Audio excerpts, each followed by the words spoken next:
Bon alors, avant d'aborder les 4 points importants de cette vidéo, je vais vous parler de quelque chose de fondamental, c'est la notion de confort. Et oui, parce que ce qui est important pour nous, c'est d'être bien chez soi, c'est d'être confortable, et non pas que la température soit élevée. Vous allez me dire, mais pour être confortable, il faut que la température soit assez élevée. Oui, mais pas que. Imaginez, vous êtes chez vous, il fait que 14 degrés, et pourtant, vous vous sentez super bien chez vous. Est-ce que vous allez augmenter le chauffage? Je pense pas. C'est que le niveau de température, c'est qu'un paramètre parmi tant d'autres pour se sentir confortable.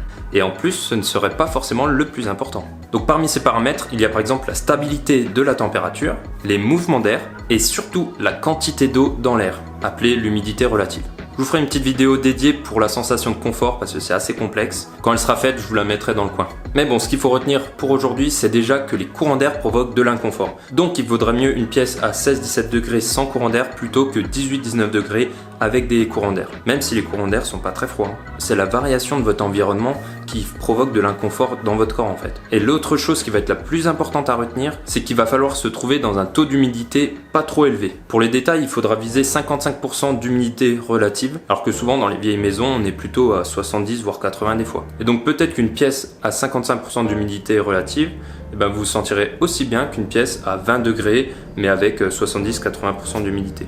Bon voilà, maintenant qu'on a survolé le sujet du confort, on va pouvoir attaquer les 4 points. Et on va tout de suite commencer avec la diminution de l'humidité relative. Donc la première chose, ça va être d'éviter de produire de l'humidité. Ça va être d'éviter par exemple ce que vous adorez l'hiver, les longues douches bien chaudes.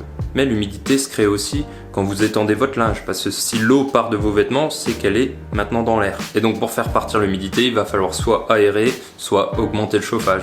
Donc dans ce cas-là, en hiver, privilégiez quand même le sèche-linge. Dites-vous que c'est pas que de l'énergie perdue. Si vous pouvez, essayer d'étendre à l'extérieur dans les jours un peu secs. Et enfin, quand on fait à manger, ça provoque énormément de vapeur d'eau. J'ai pas forcément de méthode miracle, mais essayez quand même de couvrir et de plutôt cuisiner à feu doux. En plus de générer moins de vapeur d'eau, les aliments auront une meilleure qualité nutritive. Et puis même faire du sport, vous provoquez de l'humidité avec votre respiration et votre transpiration. Donc si vous pouvez le faire à l'extérieur, faites-le. La deuxième chose pour diminuer l'humidité, ça va être le renouvellement de l'air. Et ça, les anciens, ils savaient bien faire et on a un peu perdu la main. Nous, on se dit que s'il y a de l'air froid qui rentre, ça va être terrible et il va falloir mettre plus de chauffage. Pas forcément. Quand on renouvelle l'air, en plus d'être bon pour la santé, vous enlevez l'humidité que vous avez provoquée par votre respiration, la cuisine, la salle de bain, tout ça. Et donc, il y aura besoin de moins de chaleur pour réchauffer l'air et faire descendre l'humidité relative. Bien sûr, essayez d'aérer quand il pleut pas dehors. 15-20 minutes par jour, c'est déjà bien. Soit le matin avant de partir travailler, ou si vous êtes chez vous pendant que vous faites à manger, comme ça fait une pierre deux coups et vous évacuez la vapeur créée. Pendant et après la douche, ça peut être bien aussi. Une autre chose pour renouveler l'air que vous connaissez, la VMC. Ça assainit la maison, ça diminue l'humidité et par ce fait, vous aurez peut-être moins besoin de chauffer. Même si ça aspire de l'air chaud que ça rejette dehors, vu que ça rejette l'humidité, vous faites quand même des économies de chauffage. Et super important quand vous aérez et pour les VMC, il faut une entrée d'air pour créer le courant d'air. Donc quand vous aérez, ouvrez au moins 2 fenêtres. Soit vous faites pièce par pièce, soit vous faites toute la maison d'un coup. Et pour la VMC, il faut une arrivée d'air. C'est pas pour rien que dans les menuiseries, dans les fenêtres, il y a des trous au-dessus, il y a des petites fentes. C'est pour cette fameuse arrivée d'air. Donc s'il vous plaît, ne les bouchez pas. Et en plus de ça, ça assainit votre maison. Donc dans 5-10 ans, vous me remercierez. Et en parlant des entrées d'air, on va passer à notre deuxième point, limiter les entrées de froid. Donc ça rentre un peu en contradiction avec le point d'avant, mais c'est justement par rapport à contrôler les entrées d'air froid. Si vous avez la petite fente au-dessus des fenêtres, c'est bien pour le renouvellement d'air. Par contre, s'il y a des entrées d'air froid par d'autres endroits, là ça peut commencer à créer de la gêne. Donc première chose, ça va être de partir à la chasse des courants d'air.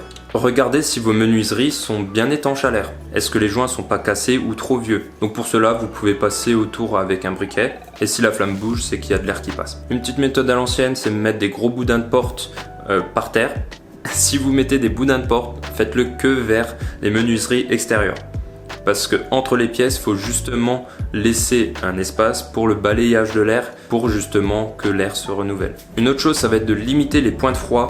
Donc en général, ce sont les fenêtres. Pour cela, dès qu'il fait nuit, fermez les volets. Ça limitera déjà les entrées de froid. Et en plus de ça, fermez les rideaux. Pour les rideaux, il en existe de plusieurs sortes. Vous pouvez en prendre des bien épais. Il y en a même qui existent avec une doublure que vous pouvez mettre l'hiver et que vous pouvez enlever l'été pour refléter la chaleur.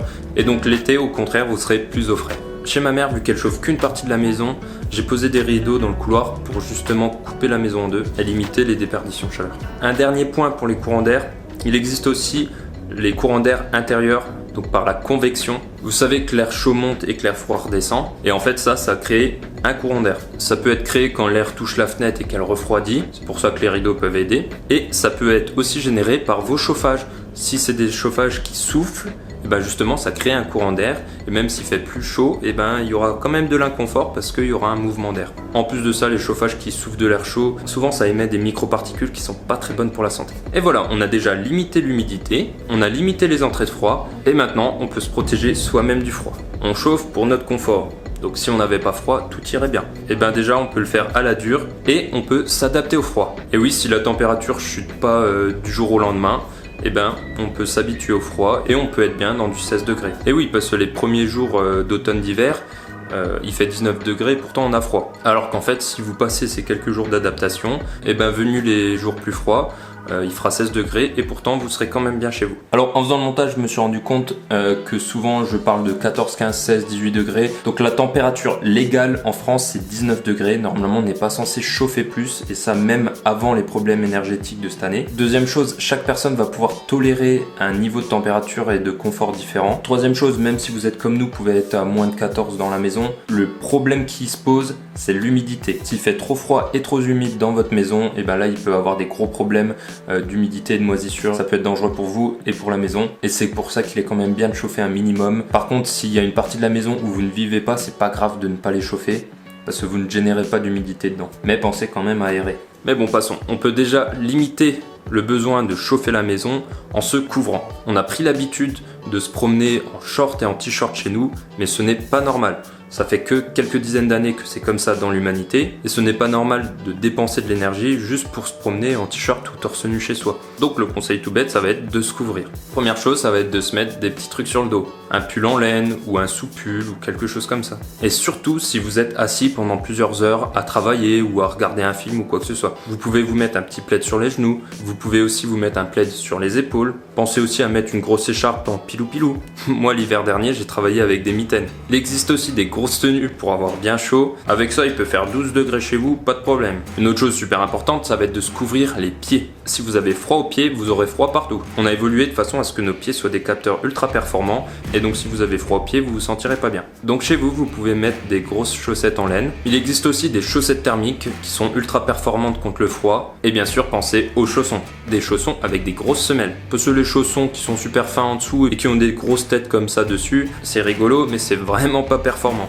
Rien de mieux que des bonnes charentaises rembourrées en laine. Et bien sûr, pour se protéger du sol, il y a bien sûr les tapis. Surtout si votre sol est en carrelage, ça va être super important de mettre des tapis. Donc si vous travaillez chez vous sur un bureau, vous pouvez très bien mettre un tapis en dessous, ça vous coupera du froid. Nous, notre salon est presque recouvert de tapis, comme ça on est tranquille. Bien sûr, choisissez de préférence des bons gros tapis en laine ou ce genre de choses. Et le dernier point, ça va être les moyens de créer de la chaleur. Donc déjà, premier point, vous pourrez créer de la chaleur localement, par exemple en utilisant des chauffages d'appoint, donc par exemple en ayant un bain d'huile proche de soi, ou un petit radiateur à rayonnement, ce qui permet que vous ayez chaud même si vous réchauffez pas l'intégralité de la maison ou même de la pièce. Et quand vous lavez, oui, parce que c'est là souvent que les gens sont un peu le plus frileux, là un souffleur d'air chaud ça peut être bien par exemple, parce que ça va assécher la pièce. Selon la taille de votre maison, il est très bien possible de chauffer normalement les maisons de vie, et donc si vous travaillez dans une autre pièce ou que vous êtes ponctuellement ailleurs, vous pouvez utiliser un chauffage d'appoint. C'est à ce moment-là que les radiateurs électriques à rayonnement sont utiles. Vous les mettez, ça chauffe instantanément et vous repartez, vous éteignez.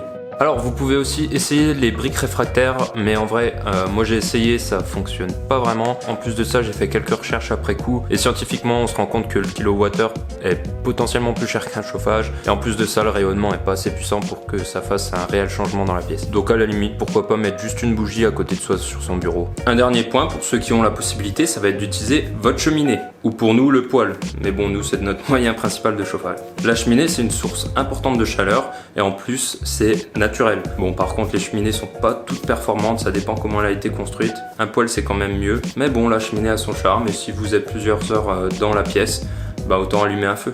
Petit point d'ailleurs pour le poêle, nous avant on chauffait à l'électricité, ça nous coûtait plus de 200 € par mois. et on avait quand même froid. Et avec le poêle, on consomme moins d'un ster par mois il me semble, sachant qu'un ster c'est en moyenne 50 €, nous on touche beaucoup moins vu qu'on est à la campagne. Et donc la différence, elle est vite vue. Bon, par contre les cheminées et les poêles, c'est de la chaleur locale, donc si vous avez une grande maison, ça va pas tout chauffer, à part si vous avez une installation où vous transportez l'air chaud et encore. Mais voilà, pour les petites maisons ou les pièces à vivre, c'est super efficace. Bon, et enfin, les autres méthodes, ça va être de créer de la chaleur sur vous, par exemple en ayant une bouillotte simplement. Vous pouvez aussi tester les couvertures chauffantes, j'ai jamais testé ça, mais il paraît que ça fonctionne bien et puis c'est pas trop cher en électricité. Il y a aussi des trucs tout bêtes à faire comme manger et boire du chaud.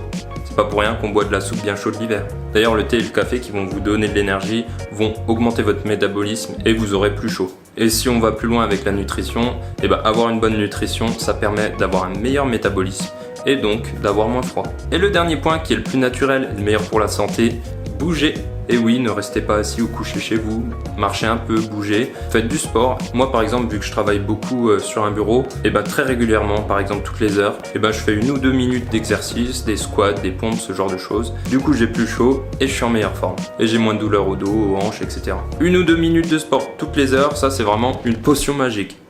Et voilà, j'ai abordé beaucoup de points, j'espère que j'étais assez exhaustif et que j'en ai pas oublié. Ça me dérange un peu de parler de ce sujet quand on sait que certains consomment plus que des milliers de personnes à eux tout seuls. Mais bon, j'ai pas envie d'être trop polémique et j'ai surtout envie d'aider un maximum de personnes. Bon voilà, j'espère que cette vidéo va aider beaucoup d'entre vous. N'hésitez pas à me demander quoi que ce soit en commentaire. Et bien sûr, si vous avez apprécié, faites-le moi savoir avec un pouce en l'air. Et abonnez-vous pour suivre mes prochaines vidéos.